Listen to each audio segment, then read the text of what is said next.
Hi friends, welcome back to my YouTube channel. ಎಲ್ಲರೂ ಹೇಗಿದ್ದೀರಾ friends? ಇವತ್ತು ನಾನು ಮಧ್ಯಾಹ್ನ ಲಂಚ್ಗೆ ಬೀಟ್ರೋಟ್ದು ಹುಳಿ ಮಾಡ್ತಾಯಿದ್ದೇನೆ. ನೋಡಿ, ಒಂದು ಬೀಟ್ರೋಟ್ ತೊಗೊಂಡಿದ್ದೇನೆ. ಇದು ತೆಂಗಿನಕಾಯಿ ಅಕ್ಕಿ ಮಾಡೋವಂಥ ಹುಳಿ ಇದು. ಅದಕ್ಕೆ ಸ್ವಲ್ಪ ಕಪ್ಪು ಕಡಲೆ ಕೂಡ ತೊಗೊಂಡಿದ್ದೇನೆ. ಒಂದು ಹಿಡಿಯಷ್ಟು ನೆನೆಸಿ ಇಟ್ಟಿದ್ದೆ ರಾತ್ರಿ ನಾನು. ಇದು ಕಪ್ಪು ಕಡಲೆ ಹಾಕೋದ್ರಿಂದ ಒಳ್ಳೆಯದಾಗುತ್ತೆ ತುಂಬ. ತೆಂಗಿನಕಾಯಿ ಹಾಕಿ ಮಾಡ್ತಾಯಿದ್ದೀನಿ, ಬೇಳೆ ಹಾಕಿ ಹುಳಿ ಮಾಡ್ತಾಯಿಲ್ಲ ನಾನು. ತೆಂಗಿನಕಾಯಿ ಹಾಕಿ ಮಾಡ್ತಾಯಿದ್ದೀನಿ. ನೋಡಿ, ತೆಂಗಿನಕಾಯಿ ತೊಗೊಂಡಿದ್ದೇನೆ. ಇಷ್ಟು ಬೇಡ ತೆಂಗಿನಕಾಯಿ, ಒಂದು ಸ್ವಲ್ಪ ಸಾಕು, ಒಂದಿಷ್ಟು ಸಾಕಾಗುತ್ತೆ. ಇದು ನಾನು ತುರಿದು ಫ್ರಿಜ್ಜಲ್ಲಿ ಇಟ್ಟಿದ್ದೆ, ಡೀಪ್ ಫ್ರೀಜಲ್ಲಿ. ಅದರಿಂದ ಗಟ್ಟಿಯಾಗಿದೆ ಇದು.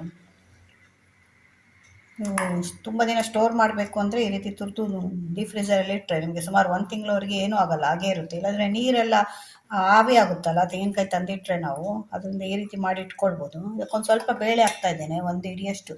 ಒಂದು ಹಿಡಿ ಕೂಡ ಇಲ್ಲ, ಒಂದು ಅರ್ಧ ಹಿಡಿಯಷ್ಟು ಬೇಳೆ ಹಾಕ್ತಾ. ಇದಕ್ಕೆ ಸ್ವಲ್ಪ ಬೇಳೆ ಸಾಕು. ನೀವು ಬೇಳೆ ಹುಳಿ ಮಾಡ್ತೀರಂದರೆ ತುಂಬ ಬೇಳೆ ತಗೊಳುತ್ತೆ ಅದು. ಇದಕ್ಕಿಂತ ಆದರೆ ನಿಮಗೆ ಸ್ವಲ್ಪ ಒಂದು ಅರ್ಧ ಹಿಡಿಯಷ್ಟು ಬೇಳೆ ಸಾಕು. ಜೊತೆಗೆ ನಾನು ಕಡಲೆಕಾಳು ಕೂಡ ಹಾಕ್ತಾಯಿದ್ದೀನಿ. ಇದು ತುಂಬ ಒಳ್ಳೆಯದು, ಪ್ರೋಟೀನ್ ಇರುತ್ತೆ ತುಂಬ. ಅದು ತಿಂದಾಗೆ ಆಗುತ್ತೆ, ಇಲ್ಲಾಂದರೆ ಮಕ್ಕಳು ಅದನ್ನೆಲ್ಲ ತಿನ್ನೋಲ್ಲಲ್ಲ. ಅದರಿಂದ ಮೊದಲು ಇದನ್ನೆಲ್ಲ ಕಟ್ ಮಾಡಿ ಬೇಯಿಸ್ಕೊಂಡು ಬರ್ತೇನೆ, ಆಮೇಲೆ ನಾನು ಹುಳಿ ಮಾಡುವಾಗ ತೋರಿಸ್ತೇನೆ. ನೋಡಿ, ಈ ರೀತಿ ಸಣ್ಣ ಕಟ್ ಮಾಡ್ಕೊಂಡಿದ್ದೇನೆ. ಇಷ್ಟು ಸಣ್ಣ ಕಟ್ ಮಾಡಿದರೆ ಸಾಕು. ತುಂಬ ದೊಡ್ಡದು ಕೂಡ ಬೇಡ, ತುಂಬ ಸಣ್ಣದು ಕೂಡ ಬೇಡ. ನಮಗೆ ತಿನ್ನುವಾಗ ಹೋಳು ಸಿಗಬೇಕು, ಅಷ್ಟು ಸಣ್ಣ ಕಟ್ ಮಾಡಿಕೊಂಡ್ರೆ ಆಯಿತು. ಬೀಟ್ರೋಟ್ ತುಂಬ ಒಳ್ಳೆಯದು ನಮಗೆ, ರಕ್ತ ಎಲ್ಲ ನಮ್ಮ ದೇಹದಲ್ಲಿ ಹೆಚ್ಚಾಗಲಿಕ್ಕೆ ತುಂಬ ಉಪಯೋಗ ಆಗುತ್ತೆ ಇದು. ನೋಡಿ, ಕಲರ್ ಹೇಗಿದೆ ನೋಡಿ, ಕೈಯಲ್ಲೆಲ್ಲ ಕಲರ್ ಬರುತ್ತೆ. ಅದರಿಂದ ಆದಷ್ಟು ಮನೆಯಲ್ಲಿ ಯೂಸ್ ಮಾಡಿ. ಈಗಿನ ಮಕ್ಕಳಲ್ಲೆಲ್ಲ ಒಳ್ಳೆ ಆಹಾರ ಅವ್ರು ತಿಂತಾ ಇಲ್ಲ. ಅದರಿಂದ ಇಂಥದ್ದೆಲ್ಲ ಮಾಡಿದರೆ ಪ್ರೋಟೀನ್ ಎಲ್ಲ ಸಿಗುತ್ತೆ, ವಿಟಮಿನ್ಸ್ ಎಲ್ಲ ತುಂಬ ಇರುತ್ತೆ ಬೀಟ್ರೂಟಲ್ಲಿ. ಹೋಗಿದ್ರೆ ಒಟ್ಟಿಗೆ ಕಡಲೆ ಕೂಡ ಹಾಕ್ತಾಯಿದ್ದೇನೆ. ಅದು ಕೂಡ ಒಟ್ಟಿಗೆ ಬೇಯಿಸ್ಕೊಳ್ತೇನೆ, ಯಾಕೆಂದರೆ ಬೀಟ್ರೋಟ್ ಸ್ವಲ್ಪ ಗಟ್ಟಿ ಇರುತ್ತಲ್ಲ. ಅದರಿಂದ ನೀವು ಎಷ್ಟು 3-4 ವಿಸಿಲ್ ಬರ್ಸಿದ್ರು ಕೂಡ ಅದೇನು ಮೆತ್ತಗಾಗಲ್ಲ, ಕರಡಿ ಹೋಗಲ್ಲ ಅದು. ಅದರಿಂದ ಸ್ವಲ್ಪ ಒಟ್ಟಿಗೆ ಬೇಯಿಸ್ಕೊಳ್ತಾ ಇದ್ದೇನೆ. ಬೇಳೆ ಕೂಡ ಹಾಕ್ತಾಯಿದ್ದೇನೆ. ಇದೆಲ್ಲ ಒಟ್ಟಿಗೆ ಹಾಕಿ ಬೇಯಿಸ್ಕೊಳ್ತೇನೆ. ಇದಕ್ಕೆ ಸ್ವಲ್ಪ ಅರಿಶಿನ ಮತ್ತು ಉಪ್ಪು ಹಾಕಿವಾಗ ಬೇಯಲಿಕ್ಕೆ ಇಡ್ತೇನೆ. ನೋಡಿ, ಈಗ ಒಟ್ಟಿಗೆ ಬೇಯಿಸ್ಕೊಂಡ್ರೆ ನಿಮ್ಗೆ ಗ್ಯಾಸ್ ಕೂಡ ಸೇವ್ ಆಗುತ್ತೆ. ಇಲ್ಲಾಂದರೆ ಒಂದೊಂದು ಸಲ ಬೇಯಿಸ್ಕೊಳ್ಬೇಕು ಅಂದರೆ ಎಷ್ಟು ಗ್ಯಾಸ್ ಬೇಕಾಗುತ್ತೆ ಅಲ್ವಾ. ಇದಾದರೆ ನಿಮ್ಗೆ 15-20 ನಿಮಿಷದಲ್ಲಿ 3-4 ವಿಸಿಲ್ ಬಂದರೆ ಸಾಕು, ಎಲ್ಲ ಬೆಂದೋಗುತ್ತೆ. ನೋಡಿ, ಬೇಳೆ, ಬೀಟ್ರೂಟು ಮತ್ತು ಕಡಲೆಕಾಳು ಚೆನ್ನಾಗಿ ಬೆಂದಿದೆ. ನೋಡಿ, ಮಿಕ್ಸ್ ಆಗಿ ಚೆನ್ನಾಗಿ ಬೆಂದಿದೆ. ಇವಾಗ ಇದಕ್ಕೆ ತೆಂಗಿನಕಾಯಿ ಜೊತೆ ರುಬ್ಕೊಳ್ಳಿಕ್ಕೆ ಒಂದು ಮಸಾಲೆ ರೆಡಿ ಮಾಡ್ಕೊಳ್ಳೋಣ. ಮಸಾಲೆ ಮಾಡ್ಕೊಳ್ಳಿಕ್ಕೆ ಎಣ್ಣೆ ಇಟ್ಟಿದ್ದೇನೆ ಸ್ವಲ್ಪ. ಇದಕ್ಕೊಂದು 2 ಸ್ಪೂನಷ್ಟು ಕೊತ್ತಂಬರಿ ಹಾಕ್ತಾಯಿದ್ದೇನೆ.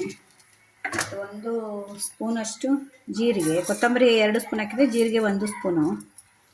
ಮತ್ತು ಮೆಂತ್ಯ, ಅದಕ್ಕೆ ಸ್ವಲ್ಪ ಮೆಂತ್ಯ ಸ್ವಲ್ಪ ಸಾಕು, ಜಾಸ್ತಿ ಹಾಕಿದರೆ ನಿಮಗೆ ಕಹಿ ಬರುತ್ತೆ. ಒಂದು 1/4 ಸ್ಪೂನಷ್ಟು ಮೆಂತ್ಯ, ಮತ್ತೊಂದು ಅರ್ಧ ಸ್ಪೂನಷ್ಟು ಕಡಲೆಬೇಳೆ, ಮತ್ತೊಂದು ಅರ್ಧ ಸ್ಪೂನಷ್ಟು ಉದ್ದಿನಬೇಳೆ, ಮತ್ತೊಂದು ಸ್ವಲ್ಪ ಅಕ್ಕಿ ಹಾಕ್ತಾಯಿದ್ದೇನೆ. ಇದು ಈ ದೋಸೆ ಅಕ್ಕಿ. ಇದು ಅಕ್ಕಿ ಮತ್ತು ಕಡಲೆಬೇಳೆ ಯಾಕೆ ಹಾಕೋದು ಅಂದರೆ ಸ್ವಲ್ಪ ಗಟ್ಟಿ ಬರಲಿಕ್ಕೆ ನಮಗೆ ಹುಳಿ. ಎಲ್ಲ ಹಾಕಿ ಒಂದು ಸಲ ಫ್ರೈ ಮಾಡ್ಕೊಳ್ಳಿ. ಸ್ವಲ್ಪ ಹುಳಿ ಗಟ್ಟಿ ಬರುತ್ತೆ ಕಡಲೆಬೇಳೆ ಮತ್ತು ಇದಾಕಿ ಅಕ್ಕಿ ಹಾಕಿದರೆ. ಇಲ್ಲಾಂದರೆ ಏನಾಗುತ್ತೆ ಅಂದರೆ ನಿಮಗೆ ತುಂಬ ತೆಂಗಿನಕಾಯಿ ಬೇಕಾಗುತ್ತೆ, ತೆಂಗಿನಕಾಯಿ ಜಾಸ್ತಿ ಹಾಕಬೇಕಾಗುತ್ತೆ. ಈಗ ಇದಾಕಿದ್ದು ಹೀಗೆ ಮಾಡಿದರೆ ತೆಂಗಿನಕಾಯಿ ಸ್ವಲ್ಪ ಹಾಕಿದರೆ ಸಾಕು. ಇವಾಗ ನೋಡಿ, ಇದು ಫ್ರೈ ಆಗ್ತಾಯಿದೆ. ಇದು ಫ್ರೈ ಆದಮೇಲೆ ಒಂದು ಸ್ವಲ್ಪ ಕರಿಬೇವು ಹಾಕ್ತಾಯಿದ್ದೇನೆ.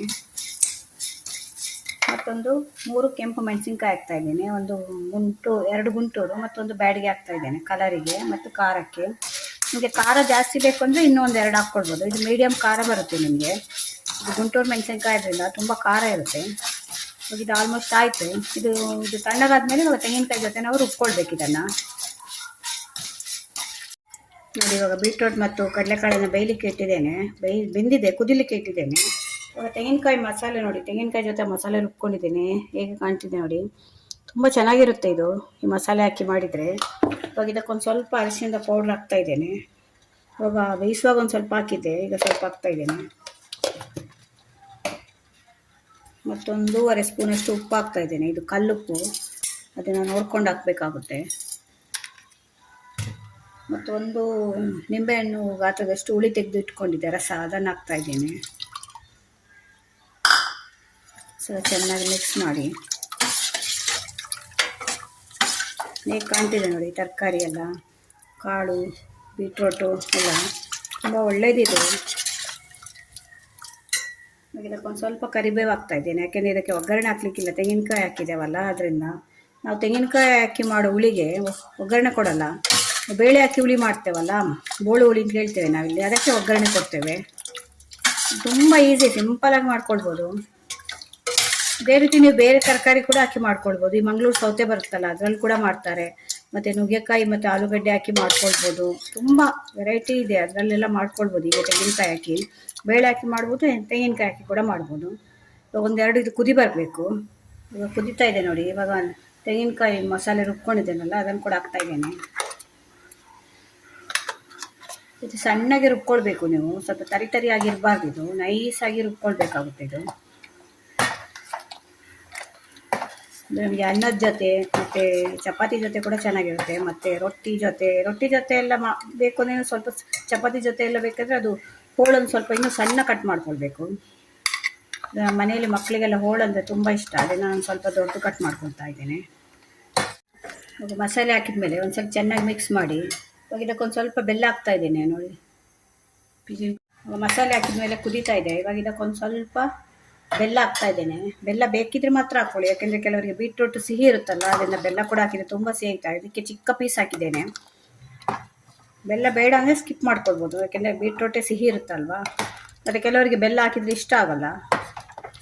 ಇದೊಂದು ಸಲ ಕುದಿ ಬರಬೇಕು. ಇದಕ್ಕೆ ಒಗ್ಗರಣೆ ಏನಿಲ್ಲ, ಚೆನ್ನಾಗಿ ಕುದಿ ಬಂದರೆ ಆಯಿತು. ಬೀಟ್ರೂಟು ಕಡಲೆಕಾಳು ಹಾಕಿ ಮಾಡಿ ತೆಂಗಿನಕಾಯಿ ಹುಳಿ ರೆಡಿಯಾಗಿದೆ. ಇದೊಂದು ಸಲ ಕುದಿ ಬರಲಿ, ಮುಚ್ಚಿಡ್ತೇನೆ. ಒಂದು 2 ನಿಮಿಷ ಮುಚ್ಚಿಟ್ರೆ ಚೆನ್ನಾಗಿ ಕುದಿ ಬರುತ್ತೆ ನೋಡಿ. ಈಗ ಕುದಿ ಬರ್ತಾ ಇದೆ. ಎಷ್ಟು ಕುದಿ ಬಂದರೆ ಸಾಕು. ತೆಂಗಿನಕಾಯಿ ಹಾಕೋದ್ರಿಂದ ನಾವು ತುಂಬ ಕುದಿಸಬಾರ್ದು, ಇಷ್ಟು ಒಂದು ಸಲ ಚೆನ್ನಾಗಿ ಕುದಿದ್ರೆ ಸಾಕಾಗುತ್ತೆ. ರೆಡಿಯಾಗಿದೆ ತೆಂಗಿನಕಾಯಿ ಹಾಕಿ ಮಾಡಿದ ಬೀಟ್ರೂಟ್ ಹುಳಿ. ಹೇಗೆ ಕಲರ್ ಬಂದಿದೆ ನೋಡಿ, ಇದು ನ್ಯಾಚುರಲ್ ಕಲರ್, ಇದಕ್ಕೇನು ನಾವು ಕಲರ್ ಹಾಕಿಲ್ಲ, ಬೀಟ್ರೂಟ್ದೇ ಕಲರ್ ಬಂದಿರೋದು ಇಷ್ಟು. ಮತ್ತು ತೆಂಗಿನಕಾಯಿ ಹಾಕಿರೋದು ತುಂಬ ಚೆನ್ನಾಗಿರುತ್ತೆ. ಒಂದ್ಸಲ ಈ ರೀತಿ ಟ್ರೈ ಮಾಡಿ, ನಿಮಗೆ ಡಿಫ್ರೆಂಟ್ ಆಗಿರುತ್ತೆ. ಈ ರೀತಿ ಎಲ್ಲ ಹುಳಿ ನೀವು ಹೆಚ್ಚಾಗಿ ಬೇಳೆ ಹಾಕಿ ಎಳ್ಳುಳ್ಳಿ ಹಾಕಿ ಎಲ್ಲ ಮಾಡ್ತೀರಲ್ಲ, ಈ ರೀತಿ ಕೂಡ ಒಂದ್ಸಲ ಟ್ರೈ ಮಾಡಿ. ಇದಕ್ಕೆ ಬೇಕಾದರೆ ನೀವು ಬೇರೆ ಕಾಳುಗಳು ಕೂಡ ಹಾಕ್ಕೊಳ್ಬೋದು. ಈ ಅವರೆ ಬರುತ್ತಲ್ಲ, ಅದು ಬಟಾಣಿ ಎಲ್ಲ ಹಾಕ್ಕೊಳ್ಬೋದು ನೋಡಿ. ಫ್ರೆಂಡ್ಸ್, ಬೀಟ್ರೂಟ್ ಹುಳಿ ರೆಡಿಯಾಗಿದೆ. ತೆಂಗಿನಕಾಯಿ ಹಾಕಿ ಮಾಡಿದಂಥ ಬೀಟ್ರೂಟ್ ಹುಳಿ ಇದು ತುಂಬ ಚೆನ್ನಾಗಿರುತ್ತೆ. ಒಂದ್ಸಲ ಟ್ರೈ ಮಾಡಿ ನೋಡಿ.